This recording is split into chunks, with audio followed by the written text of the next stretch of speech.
never feel calm. I can feel the sweat inside my palms. Play with me like cats and a string. You don't understand the pain it brings. You don't ever wanna give me wings. You don't ever wanna set me free. You know I'm addicted to you, and it's twisted, you've been gifted with the evil voodoo. Got me coming back for more, even when I've been screwed. Dolls full of pins, pierce my heart straight through. I got issues in my head, I like you in my...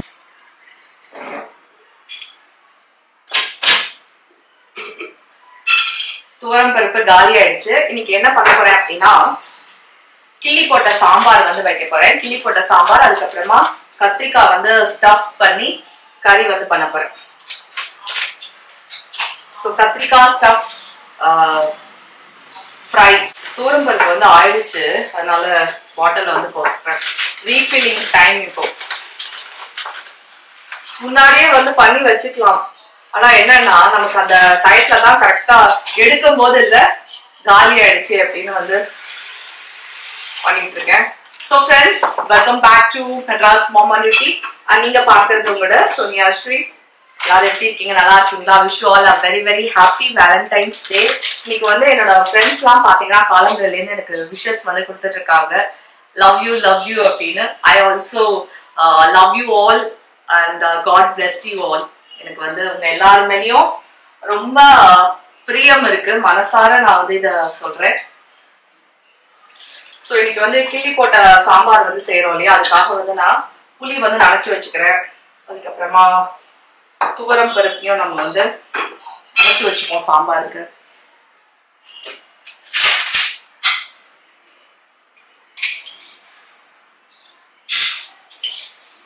காலம்பர பாத்தீங்கன்னா தோசை சாப்பிட்டோம் பிரேக்ஃபாஸ்ட்க்கு.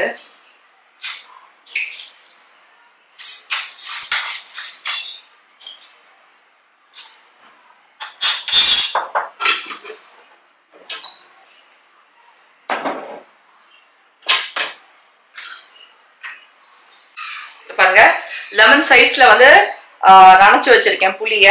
அதுக்கப்புறமா ஒரு 4 கரண்டி பருப்பு வந்து நனைச்சு வச்சிருக்கேன். இப்ப என்ன பண்ண போறேன் அப்படின்னா, கொஞ்சம் வந்து கஞ்சி வந்து போட போறேன். 11 மணி ஆகுதா, கொஞ்சம் வந்து பசிக்கிற மாதிரி இருக்கு எல்லாருக்கும், அதனால கொஞ்சம் கஞ்சி போட்டா அது ஹெல்த்தியா இருக்கும். இல்லாட்டா கண்ணா பின்னான்னு வந்து ஏதாவது சாப்பிட தோணும், நொறுக்கு தீனிலாம் சாப்பிட தோணும். ஸோ அது இல்லாமல் இருக்கிறதுக்கு கொஞ்சம் கஞ்சி போட்டோம் அப்படின்னா ஃபில்லிங்காக இருக்கும். சம்டைம்ஸ் வந்து ஃப்ரூட் சாப்பிடுவோம், சம்டைம்ஸ் வந்து கஞ்சி. இது வந்து ராகி கஞ்சி வந்து போடுறேன். இதை நல்லா கரைச்சிட்டு அதுக்கப்புறமா அடுப்பில் வந்து ஏற்றுவேன். இல்லாட்ட திப்பி திப்பியாக ஆகிடும் சூட்டில் ஏற்றினோம் கரைச்சோம் அப்படின்னா. Everything is like a test, I better not text or I'll come off desperate. But if I lay down and I play dead and I stay dead. முதல்ல வந்து துணி துவைச்சிடலாம். துணியை துவைச்சிட்டு அதுக்கப்புறமா நம்ம சமையலை வந்து ஸ்டார்ட் பண்ணுவோம்.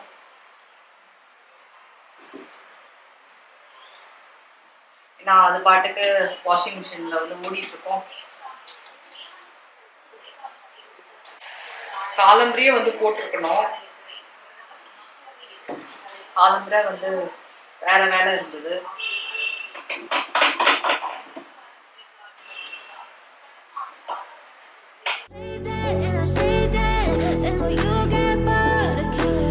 So if I play dead, will you regret everything that you did, that you said? I don't think you understand. Friends, கிள்ளி போட்ட சாம்பாருக்கு பாத்தீங்கன்னா எந்த காயும் போட வேண்டிய அவசியம் கிடையாது. வெறும்ன வெங்காயம் தக்காளி தான் வந்து யூஸ்வலா போடுவோம், உங்களுக்கே வந்து தெரிஞ்சிருக்கும். ஆனா நான் வந்து கோவக்காய் வந்து சேர்க்கிறேன். கோவக்காய் எதுக்காக சேர்க்கிறேன் அப்படின்னா, என்கிட்ட வந்து ஒரு 5-6 கோவக்காய் மட்டும் இருந்தது. நேற்றுக்கு கோவக்காய் காய் வந்து பண்ணியிருந்தேன். ரொம்ப அதிகம் நறுக்கியிருந்தேன் அப்படின்னா ரொம்ப ஜாஸ்தியா இருக்கும், ஏன்னா உருளைக்கிழங்கு வேற சேர்த்து செஞ்சிருந்தேன். அதனால நான் என்ன பண்ணேன் அப்படின்னா, அதை வந்து ஒரு 5-6 வச்சிருந்தேன், சரியா? ஸோ அந்த 5-6 வேஸ்ட் பண்ணக்கூடாது அப்படிங்கிறதுக்காக இப்போ நான் இந்த சாம்பார்ல வந்து சேர்த்துக்கலாம் அப்படின்னு வந்து எடுத்திருக்கேன். ஏன்னா ஒரு விஷயமும் பாத்தீங்கன்னா ஒரு காய் மளிகை சாமான் எல்லாமே வந்து நிறைய விலை வந்து விற்கிறது. ஸோ வேஸ்ட் பண்ணாம போட்டுக்கலாம் அப்படிங்கிறதுக்காக நான் சேர்க்கிறேன். நீங்க வந்து இருந்த காயை போடலாம், இல்லைனாலும் இல்லை, நம்ம காய் இல்லை அப்படின்னாலும் இந்த சாம்பார் வந்து கிள்ளி போட்ட சாம்பாரை ஈஸியா வச்சுக்க முடியும். இதோட சேர்த்து இல்லை குக்கர்ல போட்டேன்னு வச்சுக்கோங்களேன், வெந்து போயிடும்.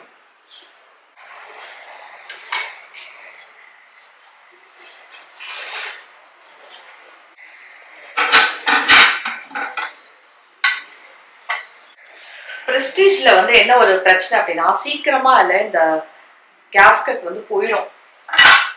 என்ன சொல்லுவாங்கன்னு எனக்கு தெரியல. நான் எங்க அம்மா கேஸ்கட் அதையும் வந்து சொல்றேன்.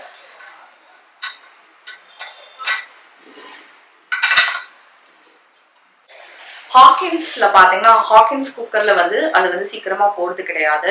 ஆனா ஹாக்கின்ஸ்ல ரொம்ப சாமான் வந்து உள்ள வைக்க முடியாது. பிரஸ்டீஜ் வந்து நல்ல பெருசா இருக்கிறதுனால ஈஸியா வந்து நிறைய சாமான வந்து அட் அ டைம்ல வந்து ஏத்த முடியும்.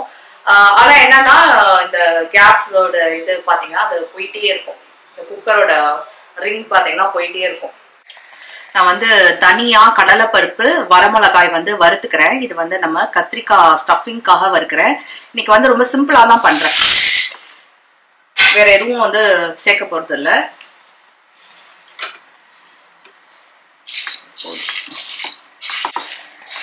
இதை வந்து வறுத்துட்டு மிக்சியில வந்து பொடி பண்ணிப்போம். ஆற வச்சு மிக்சியில பொடி பண்ணி எடுத்துப்போம்.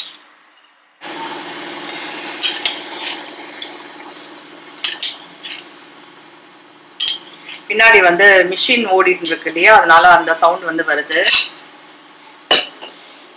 பாருங்க, கிள்ளி போட்ட சாம்பாருக்கு ஒரு 7 மிளகா வந்து கிள்ளி வச்சிருக்கேன். வரமிளகா, பச்சை மிளகா வந்து ஒரு 4 பச்சை மிளகா, அப்புறமா வெங்காயம், இவ்வளவு வெங்காயம் வச்சிருக்கேன். தக்காளி 1.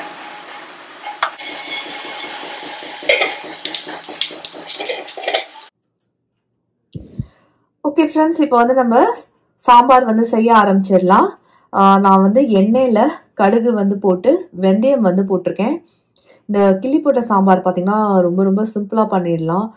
இந்த பச்சை மிளகா காரம் மட்டும்தான் இதுக்கு, பொடி சேர்க்கல, எதுவுமே அரைச்சி விடலை. ஓகேவா? 4 பச்சை மிளகா வந்து போட்டேன். ஏன்னா காரம் வந்து அப்போ தான் இதில் வந்து இறங்கணுமே அப்படிங்கிறதுக்காக. அதுக்கப்புறமா 7-8 வரமிளகா வந்து கிள்ளி வந்து போட்டிருக்கேன். கொஞ்சம் வதங்கினதுக்கு அப்புறமா நிறையா சின்ன வெங்காயம் வந்து போட்டிருக்கேன். எப்போவுமே சாம்பாருக்கு வந்து சின்ன வெங்காயம் தான் டேஸ்ட்டே, அதனால் அதை வந்து போட்டிருக்கேன். அண்ட் நாங்கள் வந்து பூண்டு சேர்க்க மாட்டோம், சாம்பாருக்கு வந்து சேர்க்க மாட்டோம். குழம்பு மாதிரி வச்சேன் அப்படின்னா சேர்ப்பேன்.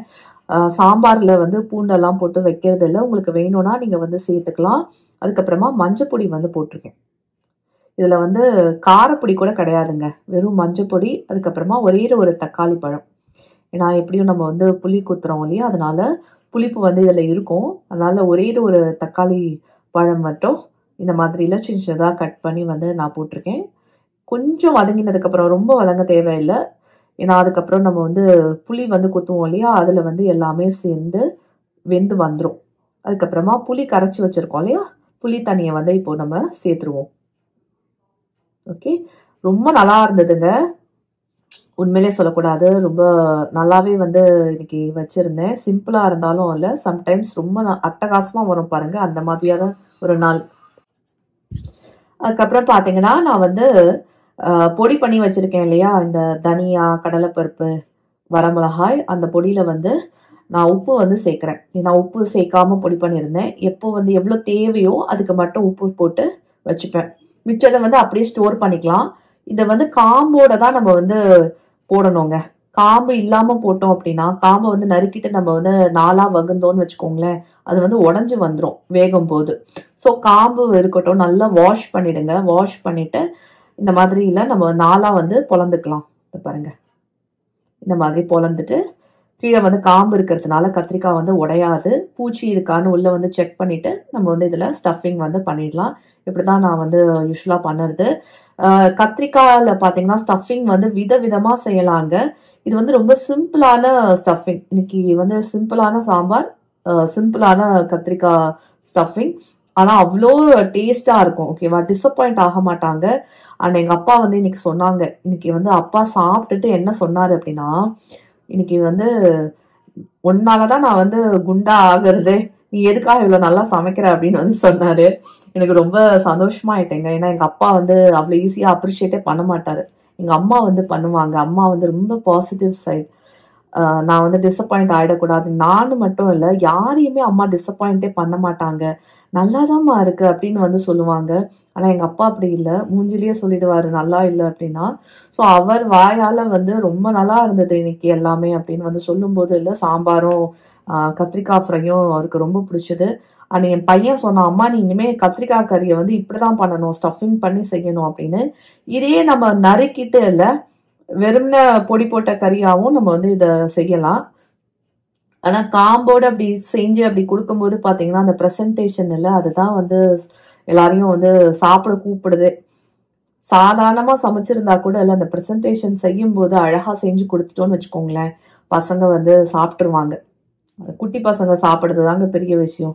பெரியவங்களாவது இது சத்து இருக்குது, சரி இது தேவை உடம்புக்கு அப்படிலாம் நம்ம நினச்சி சாப்பிடுவோம். நான் வந்து எண்ணெய் வச்சு கடுகு ஜீரகம் மட்டும் போட்டிருக்கேங்க, வேறு எதுவுமே சேர்க்கலை. அதுக்கப்புறமா கத்திரிக்காய் வந்து இறக்கிட்டேன். இதை வந்து மூடி வச்சு நம்ம வந்து ஃப்ரை பண்ணிக்கிட்டே வரணும். அப்பப்போ வந்து தேவைன்னா எண்ணெய் விட்டுக்கோங்க, வேறு எதுவுமே இதை செய்ய வேண்டாம், அவ்வளோ நல்லாயிருக்கும். ஓகே, இதை வந்து நான் கவர் பண்ணி ஃப்ரை பண்ணுறதுனால இதில் வந்து கலர் வந்து மாறிக்கிட்டே வரும். அப்பப்போ திறந்து பார்த்து திருப்பி மட்டும் விட்டுக்கிட்டே வரணும், அப்போ தான் ஈவனாக வந்து எல்லா சைட்லேருந்தும் குக் ஆகும். அதுக்கப்புறம் இங்கே வந்து சாம்பார் பாருங்கள், நல்ல புளி வந்து நல்லா கொதிச்சு சுண்டி வந்தாச்சு. அண்ட் அந்த வரமிளகா வந்து நல்லா சாஃப்ட் ஆகிடுச்சு. இப்போ இந்த நேரத்தில் வந்து வேக வச்ச பருப்பை வந்து சேர்க்குறேன். கோவக்காய் வந்து நான் சொன்ன மாதிரி இட்ஸ் நாட் மஸ்ட், என்கிட்ட இருந்ததே அப்படின்னு வந்து நான் போட்டேன். ஆனால் எங்கள் வீட்டில் இருக்கிற ஜீவன்களை என்ன பண்ணாங்க அப்படின்னா, அந்த கோவக்காய் வந்து தூக்கி தனியாக வச்சுட்டு சாம்பாரை மட்டும் எடுத்து ஊற்றிக்கிட்டாங்க. அவங்க சொன்னாங்க இது தேவையில்லை, எதுக்கு போட்ட அப்படின்னு வேற கேட்டாங்க என்ன. சரி, நான் ஏதோ நல்லது செய்யறதா நினச்சிக்கிட்டு இல்லை, நான் வந்து செஞ்சேன். ஆனால் நீங்கள் வந்து இந்த மாதிரி எதுவும் சேர்க்க வேண்டாம். கிள்ளி போட்ட சாம்பார் வந்து எதுவும் காயெல்லாம் போடாமல் வச்சாதான் வந்து நல்லா இருக்கும் அப்படின்னு நினைக்கிறேன். மற்றபடி சாம்பார் வந்து ரொம்பவே நல்லா இருந்தது, யூன் பிலிவ் ரொம்ப நல்லா இருந்தது. நான் வந்து கோவக்காய் வந்து போட்டு தான் நான் சாப்பிட்டேன். பாருங்க எவ்வளோ தண்ணி வேணுமோ இல்லை நம்ம வந்து விட்டு அதுக்கு தகுந்த மாதிரி அட்ஜஸ்ட்மெண்ட் வந்து பண்ணிக்கலாம். இது வந்து இந்த சாம்பார் முக்கியமாக தோசை இட்லிக்கெலாம் வந்து ரொம்ப சூப்பராக இருக்கும். ஏதாவது ஃப்ரை கறி பண்ணிட்டு நம்ம வந்து அதை தொட்டு கூட நம்ம சாதத்தோடையும் சாப்பிடலாம் இன்னைக்கு நான் வச்ச மாதிரி. அண்ட் நிறையா கொத்தமல்லி வந்து அள்ளி வந்து தூவி போடுங்க, கஞ்சத்தனமே இல்லாமல் இல்லை, நிறையா கொத்தமல்லியை போடுங்க. எவ்வளோ நல்லா இருக்கு பாருங்க, பார்க்கறதுக்கே வந்து நல்ல எல்லோவா க்ரீனா பர்ஃபெக்டாக கிறிஸ்பியாக வந்துருச்சு. இவ்வளோ ஃப்ரை பண்ணது வந்து போதும் பாருங்க. ஓகே, நல்லா கிறிஸ்பி ஆயிடுச்சு, நல்லா வெந்துருச்சு. 1-2 வந்து உடஞ்சிருக்கு, இந்த காம்பு இல்லாமல் போட்ட பார்த்தீங்களா, அது மட்டும் உடஞ்சிருக்கு, மற்றபடி வந்து கரெக்டாக இருக்கு. ஸோ ஃப்ரெண்ட்ஸ், தேங்க்ஸ் ஃபார் வாட்சிங். இதோட நான் என் vlog வந்து முடிச்சுக்கிறேன். நீங்களும் வந்து கிள்ளி போட்ட சாம்பார் அண்ட் இந்த மாதிரி இல்லை கத்திரிக்காய் பொடி ஸ்டஃப் கறி வந்து வீட்டில் செஞ்சு எல்லாருக்கும் வந்து கொடுங்க, எல்லாரும் ரொம்ப என்ஜாய் பண்ணுவாங்க. அண்ட் நம்ம வந்து வெள்ளரிக்காய் பச்சடி இல்லை சாலட் இல்லை வெள்ளரிக்காய் நறுக்கி போட்ட சாலட் வந்து கொடுக்கலாம். சரியா? Bye bye, take care, love you all.